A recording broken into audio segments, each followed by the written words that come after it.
Tant qu'il y a de la vie, il y a de l'espoir. De l'espoir pour une Afrique verte, durable, une Afrique radieuse à léguer aux générations futures. Bonjour à tous, c'est toujours avec le même plaisir que je vous retrouve sur Médian TV. Soyez les bienvenus dans ce nouveau numéro de Croissance Verte. Elle entoure Abidjan et sa région et relie plusieurs communes. Je vous parle de la lagune Ébrié, autrefois appelée la perle des lagunes.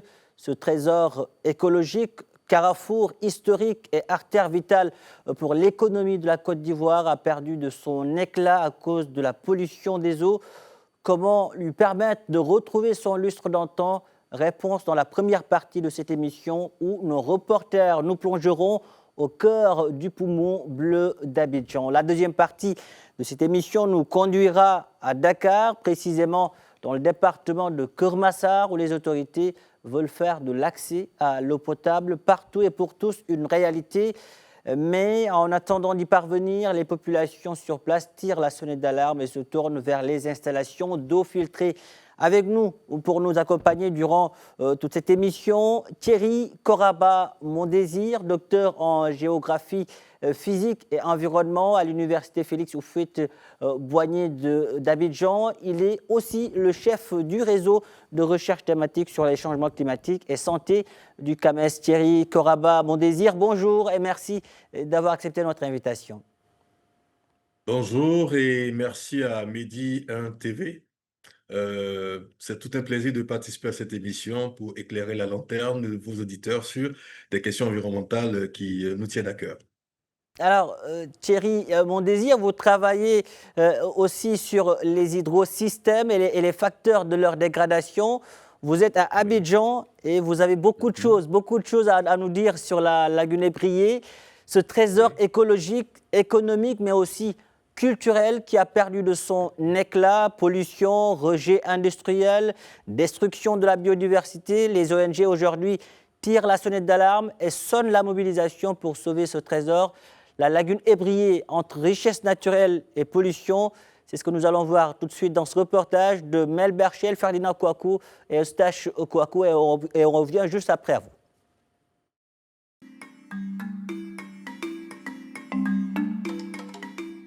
Elle traverse Abidjan, relie ses quartiers et accompagne le quotidien de millions d'habitants. La lagune Ébrié, véritable poumon naturel de la capitale économique ivoirienne, façonne l'identité de la ville depuis des générations. Aujourd'hui, ce patrimoine naturel se trouve à la croisée des chemins. Longue de plus de 130 km, la lagune Ébrié traverse plusieurs communes d'Abidjan. Elle constitue une voie de communication, une source de subsistance et un espace de vie pour de nombreuses communautés. Pêche, commerce, transport, la lagune soutient une part essentielle de l'économie locale. À Béago, village lagunaire de la commune de Yopougon, la lagune rythme la vie quotidienne. Chaque matin, les pêcheurs prennent la pirogue, perpétuant un savoir-faire ancestral transmis de génération en génération. Ici, la pêche est bien plus qu'un métier, c'est une identité. J'apprenais avec mon oncle, il s'appelle Djama Georges. Il pêchait lui, au fur et à mesure, un peu, jusqu'à moi-même j'ai commencé à avoir pour moi. J'ai acheté ma pirogue, acheté mes matériels, j'ai commencé à être mon patron. J'ai commencé à apprendre aussi à mes petits comment travailler. Donc on gagnait. Si tu as trop mufflé dans le moins 2 à 3 coups, tu t'en sors. Tu gagnes ce que tu as envie de gagner, tu gagnes et puis tu te retrouves à la maison. Ma première fille, elle fait la coutume. La deuxième, elle est en deuxième année de BTS. Et puis il y a 2 enfants, un en cinquième, en sixième, l'autre, le dernier en sixième.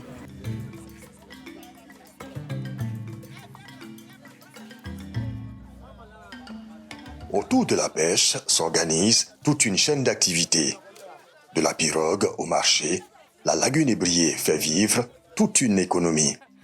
À Abobo-Doumé, ce sont les mareyeuses qui transforment et commercialisent le fruit de la pêche. Un maillon essentiel de l'économie locale, fortement dépendant de la qualité de l'eau. Nous qui fumons là, il y a des femmes qui ne sont pas mariées. Moi, comme ça, là, mon mari, je n'ai pas perdu mon mari, hein, mais 4 enfants que j'ai fait avec lui, là, moi, c'est moi qui j'envoie mes 4 enfants à l'école. Autant lui, il vit.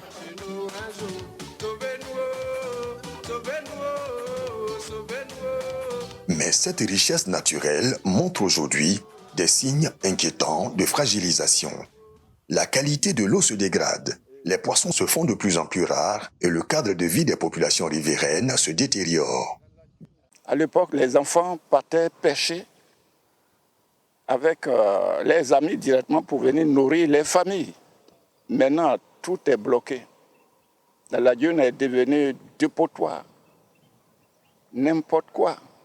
Les saletés, l'odeur, les mouches qui nous emmerdent. La santé, les enfants surtout, qui ont toujours des problèmes. Les grandes personnes peuvent se lever le matin, aller évacuer les occupations, mais les petits-enfants, les nouveau-nés, nous avons eu des problèmes. À l'époque, quand je recevais même les amis chez moi, là, les mouches, l'odeur, on se regardait. Mais moi, c'est mon village. Je ne peux pas fuir. Déchets ménagers, eaux usagées domestiques, rejets industriels non traités. Chaque jour, la lagune ébriée reçoit d'importantes quantités de polluants.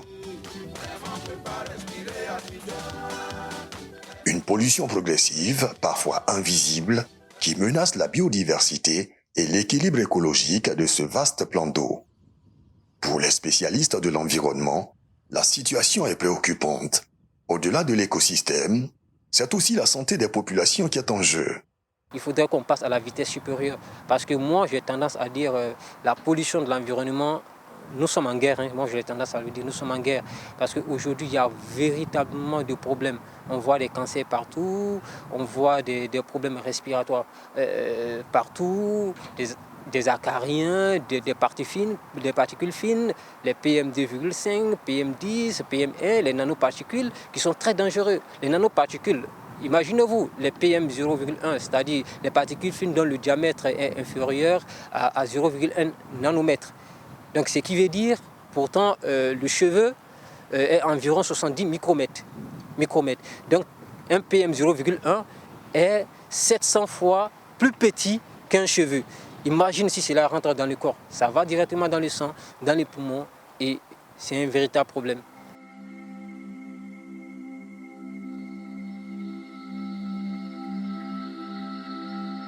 Face à cette dégradation, les autorités reconnaissent l'urgence de la situation.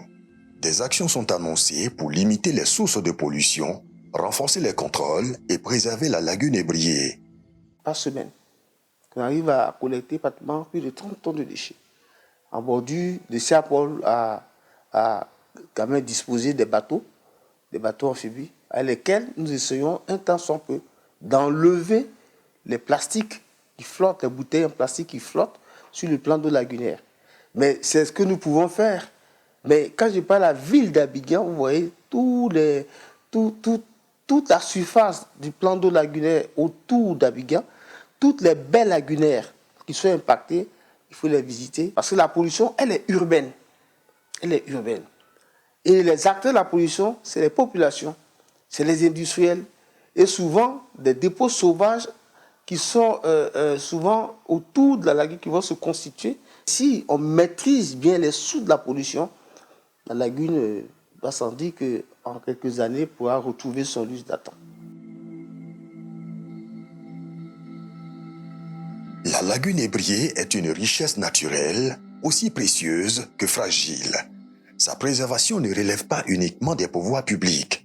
Elle engage les experts, les collectivités locales, mais aussi chaque citoyen. Protéger la lagune ébriée aujourd'hui, c'est préserver l'avenir environnemental, économique et social d'Abidjan.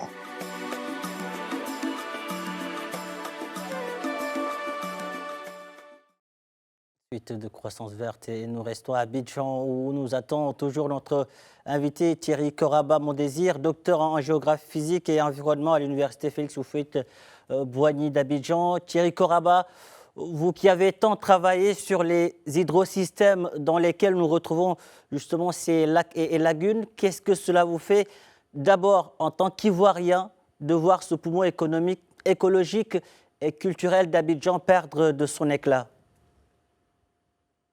Merci de me passer la parole. En tout cas, j'ai vu ce reportage avec beaucoup de pincement au cœur parce que nous sommes à Abidjan, nous vivons ici. Et dans le reportage, il y a quelqu'un qui a parlé des particules fines. C'est vrai, c'est une réalité.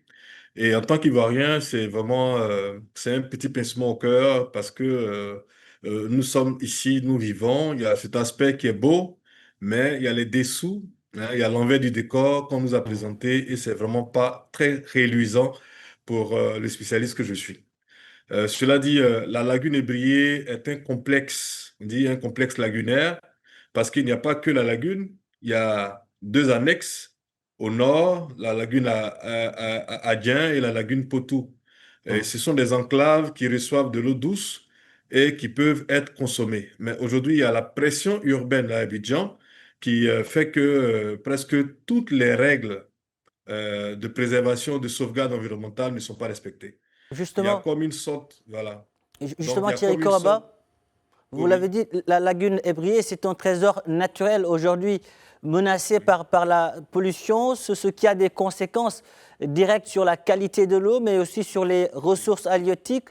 Le poisson, nous politique, l'avons vu dans ce reportage, se fait rare. La biodiversité reçoit aussi un se sacré dégrade, coup. oui. Aujourd'hui, sur le long terme, si rien n'est fait, quelles pourraient être les conséquences de cette dégradation, on va dire, continue de la lagune ébriée? Mais si rien n'est fait, déjà la ressource en eau, la seconde ressource en eau d'appoint, qui est la lagune Adjin, elle a un caractère saumâtre très peu prononcé. Et donc, on l'utilise aujourd'hui comme source d'appoint d'approvisionnement en eau potable de la ville d'Abidjan. Et donc, lorsque les lagunes sont propres, elles peuvent se prêter à plusieurs usages, comme celui de la lagune Potou et la lagune Adjin au nord de la ville d'Abidjan.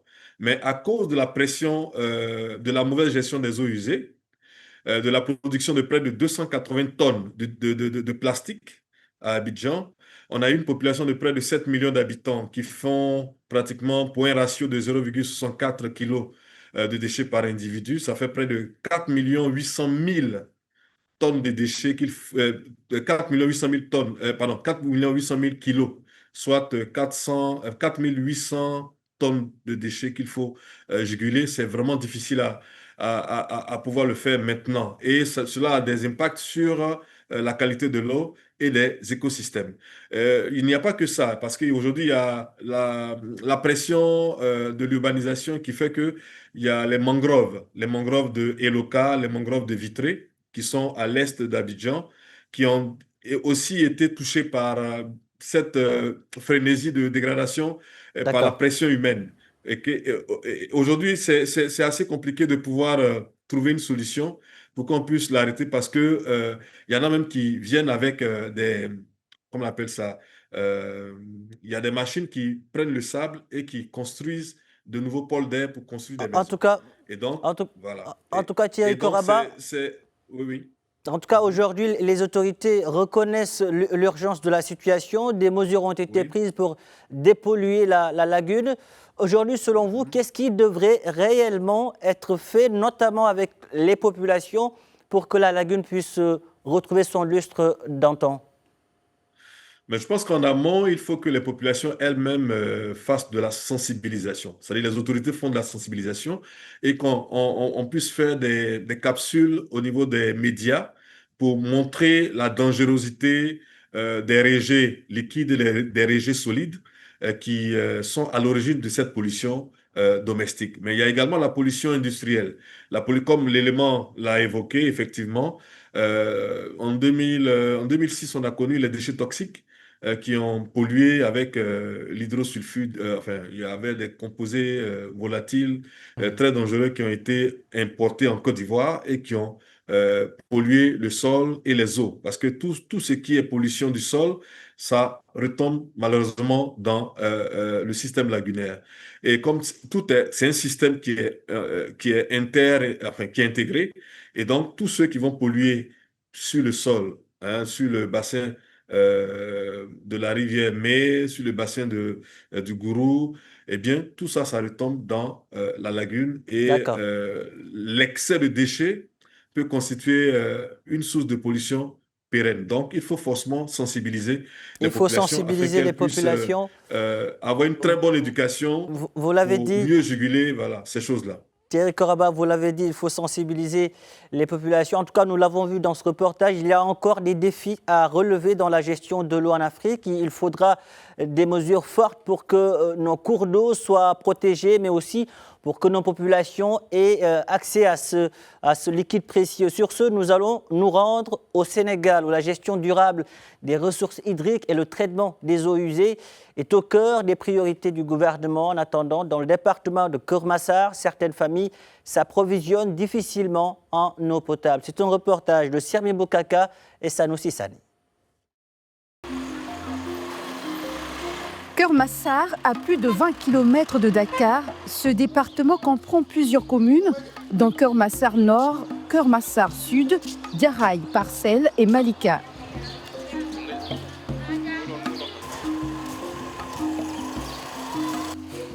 Dans ce quartier de Darussalam 2, nous retrouvons Mariem. Dans sa cour familiale, un robinet d'eau est fixé au mur, bien fonctionnel. Elle et sa famille consomment l'eau du robinet. L'eau que nous consommons n'est pas de bonne qualité. Nous vivons cette situation au quotidien, ce qui explique pourquoi nous évitons d'en boire. Nous préférons acheter de l'eau potable. Cependant, il arrive que nous buvions l'eau du robinet, mais rarement. Dans ce département de Keur Massar, certaines zones n'ont pas accès à l'eau potable, comme le souligne cette autorité municipale. Nous avons une accessibilité de 90%, parce que sur les 105 quartiers qui composent la commune, il y en a 15 qui n'ont pas accès à l'eau potable. Si je dis qui n'ont pas accès à l'eau potable, c'est-à-dire qui n'ont pas de branchement d'eau. Donc nous sommes dans la capitale sénégalaise, donc nous avons déjà saisi le ministère de tutelle, c'est-à-dire le ministère de l'hydraulique et de l'assainissement par rapport à ça. Dans les nouveaux quartiers, l'accès à l'eau potable reste difficile. Mais l'État met en place des mesures. Donc l'État fait des efforts, mais ça reste encore des niches à combler. Ça reste des niches à combler parce que, je l'ai dit tantôt, il y a des quartiers qui n'ont pas de branchement d'eau à Dakar, dans la capitale sénégalaise, et à Keur Massar. Et Keur Massar n'est pas n'importe quelle ville au Sénégal, donc l'État y travaille, la collectivité territoriale que je dirige y travaille, et nous pensons que d'ici peu de temps, il y aura des solutions. Au Sénégal, la direction de la gestion et de la planification des ressources en eau conduit les études générales relatives aux ressources en eau, à l'inventaire, à l'évaluation, à la planification et à la gestion des ressources. Ce département rassure quant à la sécurité hydrique à Dakar. L'hygiène jusqu'aux bornes fontaines, on ne pourrait pas condamner du tout de la qualité qui est distribuée à partir de l'hygiène. Ça, en fait, c'est quelque chose que je pourrais dire, que l'État du Sénégal aussi a en charge le suivi de cette qualité-là, étant conscient de ce que cela pourrait avoir comme impact sur la qualité et sur la santé de la population. Il ne peut pas se permettre de distribuer de l'eau de mauvaise qualité à sa population. Vraiment, donc, les mesures sont en train d'être prises pour distribuer une eau de quantité suffisante et de qualité de très haute facture. Ça, donc, c'est une assurance que je pourrais leur donner. Malgré ces efforts de l'État, Mariem préfère s'approvisionner en eau filtrée dans cette cabine électrique installée dans plusieurs quartiers de Dakar par une société privée. Je viens d'acheter de l'eau ici et lorsque je ne peux pas me déplacer, j'envoie mes enfants. Nous rechargeons le plus souvent la bouteille de 5 litres. Je peux vous assurer que cette eau est bonne, machallah. Cet appareil stérilise l'eau. 5 litres, par exemple, coûte 150 francs CFA, soit 0,23 €. Une initiative saluée par les autorités locales. Pour moi, on doit le multiplier parce que ça permet à la population d'avoir accès à l'eau potable et c'est essentiel, d'autant plus qu'il y a des filtres dans ces différentes unités ou entités, si vous voulez, qui sont installées un peu partout à Keur Massar, qui sont au nombre de 40. L'eau, source de vie, et 80% de cette ressource consommée par les ménages devient des eaux usées, selon les experts de l'Office national de l'assainissement du Sénégal, ONAS. D'ailleurs, la capitale sénégalaise dispose de 4 stations d'épuration. Celle-ci est la plus grande.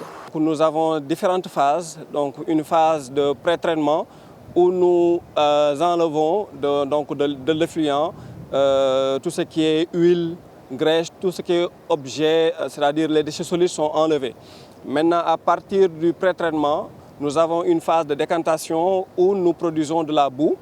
Et cette boue est envoyée dans des digesteurs dont l'objectif est de pouvoir digérer et de produire du méthane.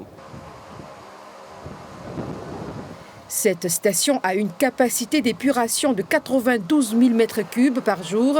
Grâce à ce maillon d'assainissement, l'ONAS procède au compostage, à la revalorisation des eaux traitées et prévoit de signer un protocole d'accord avec les maraîchers. Aujourd'hui, quand on regarde l'ensemble des ouvrages d'assainissement au Sénégal concernant l'ONAS, pas moins de 50 millions de mètres cubes transitent au niveau de ces stations pour être traités. Ce qui veut dire que si on traite ces effluents au niveau tertiaire, l'effluent peut être réutilisé dans le domaine de l'agriculture et participer valablement à la sécurité alimentaire du pays. Ça n'a rien à voir avec la consommation d'eau potable parce que c'est 2 secteurs qui collaborent, mais c'est 2 secteurs séparés. La ville de Dakar est approvisionnée en eau à partir du lac de Guer, situé à 270 km de la capitale. Toutefois, une urbanisation bien planifiée garantit une gestion durable de l'eau potable et des eaux usées. Aujourd'hui, 98% des ménages sont connectés à l'échelle domiciliaire à l'eau. C'est peut-être là où on a des problèmes, c'est au niveau de l'assainissement, où justement l'essentiel de l'accessibilité est réglé par l'assainissement individuel. Pour répondre efficacement à la demande des populations sénégalaises en eau, tout en faisant face à l'urbanisation galopante, plusieurs défis sont à relever. L'eau passe par les réseaux. Si nous faisons des quartiers où on n'a pas prévu ces réseaux, il est évident qu'on va avoir des problèmes pour le stocker. Ici, vous voyez que cet équipement a été mis sur un espace peut-être qui était dédié à autre chose, mais au moins qui était un espace libre. Et ça, il faut le prévoir dans les documents d'urbanisme. Pour obtenir des informations fiables sur les eaux souterraines, le Sénégal s'est doté cette année d'un drone aquatique, un outil de dernière génération. Ça nous permet d'avoir une masse critique d'informations que nous mettons à la disposition donc, des chercheurs, des utilisateurs et de nous-mêmes pour donc, passer de la simple logique de fournie de données à une logique de création de richesse, mais également de création de contenu. C'est important pour les ménages en ce qu'ils permettent d'avoir non seulement les quantités d'eau disponibles et que nous mettons à la disposition des populations pour tous les usages. Le président sénégalais Bassirou Diomaye Faye a déclaré que le grand transfert d'eau visant à acheminer jusqu'à 1 800 000 m3 d'eau par jour du lac de Guer vers Dakar, Mbour, Thiès et Touba, l'objectif est de renforcer durablement la sécurité hydrique avec un premier financement public de 50 milliards francs CFA. Reportage de Sermi Boukaka et Sanoussi Sané. Lui est avec nous depuis le début de cette émission. Après de 2000 km de Dakar à vol d'oiseau, nous allons retrouver notre invité Thierry Koraba Modésir. Je rappelle que vous êtes docteur en géographie physique et environnement. Vous avez suivi ce reportage tourné dans le département de Keur-Massar au Sénégal. Il y a eu certes des progrès pour faciliter l'accès à l'eau potable aux populations, mais il y a encore du chemin à faire à l'image de plusieurs pays d'Afrique. Selon l'UNICEF, plus de 400 millions de personnes en Afrique ne disposent pas d'un accès basique à l'eau potable. Pourtant, Thierry Koraba, notre continent ne manque pas de ressources hydriques. On a une vaste bande tropicale très humide. Comment expliquer ce contraste ? Merci beaucoup de me donner la parole. En effet, concernant les pénuries d'eau et les problèmes de disponibilité en eau potable, il y a la dimension du climat. C'est le climat qui apporte la pluie. Et c'est grâce à la pluie qu'il y a un renouvellement du cycle de l'eau. Cependant, le climat il peut avoir de l'eau. Il y a des pays qui ont des fleuves, des rivières qui sont... Il y a même certains pays qui peuvent désaliniser l'eau de mer, mais il y a une volonté politique et ensuite il y a des moyens pour pouvoir calibrer la disponibilité en eau potable en fonction des besoins de la population. Donc voici toute la problématique. Elle s'exprime en termes de choix de politique et en termes de financement. S'il n'y a pas de financement, la mobilisation de la ressource en eau sera difficile en Afrique. Même si on a des scandales, on a des scandales hydriques, c'est-à-dire des rivières à profusion, une pluviométrie récurrente comme au Gabon où il y a de l'eau partout, mais l'eau potable n'existe pas, pratiquement pas dans les grandes villes. Donc voici un peu toute la problématique de notre continent africain. Hein. Il y a des pays qui manquent de ressources en eau naturellement et il y en a qui font les efforts pour pouvoir avoir de l'eau en puisant dans les nappes souterraines. Par contre, il y a des pays qui... Oui. Merci, on est un peu rattrapé par le temps. En tout cas, merci pour toutes ces précisions. Merci d'avoir répondu à nos questions. Merci beaucoup. Voilà qui referme ce numéro de Croissance Verte. Merci de l'avoir suivi. Un grand merci aux équipes techniques et rédactionnelles ayant contribué à sa réalisation. Où que vous soyez, prenez soin de vous et de votre environnement. En plus d'être une urgence climatique, elle est aussi une urgence sociale.